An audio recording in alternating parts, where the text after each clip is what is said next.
Free represent. Fanatici KBC, za sve, ajmo. Jer ti paša, jer odgovara svima. To ti je riječki stil. Da, a ti te dio. Kada čujete zvuk sirena, dolazimo mi smo oni kojima je za nas prljavi poslovi. Spojkam Petoturnić, Kupakić, Tenisko, Mrki, Nefina, 6, stvaramo povijest zajedno. Tu smo da pokažemo cijeloj naciji, KBC fanatici, u rit kolaboraciji. Što je počelo neće prestati, radimo do jaja, zavijek ćemo ostati, guramo do kraja. Mi smo hrpa problema, sa riječkoga terena, predvodnici novog trenda, udarnog tandema.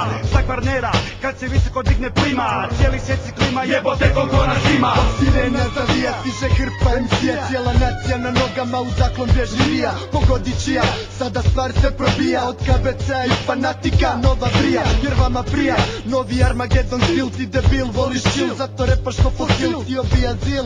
Boom, naša gesta, babci, za vas nema mjesta, s ovim se predstavljamo za prvi reprezent. Neka čuju drugi što je hip-hop talent, jer koliko nas ima, hvala svima što ima dima, rima, džina, vina, plina, vagina, stiže vešina. Verbalni fanatik koji se nikome ne klanja, ne podnosi niča sranja, u hip-hopu lažno zvanja. Ja sam samo jedna manja, tanka karika u nizu, ako probaš slomit jednu, nemoj prilazit blizu. Dugo trpim krizu, tu se mikrofoni grizu, ovdje se voli hip-hop kao kurva u Parizu. Kroz liričku analizu dok nas prati produkator, odustaće okupator kad si lud ko gladijator. Novog stajla kreator, prvi lirički Diablo, nesvačeni umjetnik kao Picasso Pablo. Na prebac cijelom bagrom, isto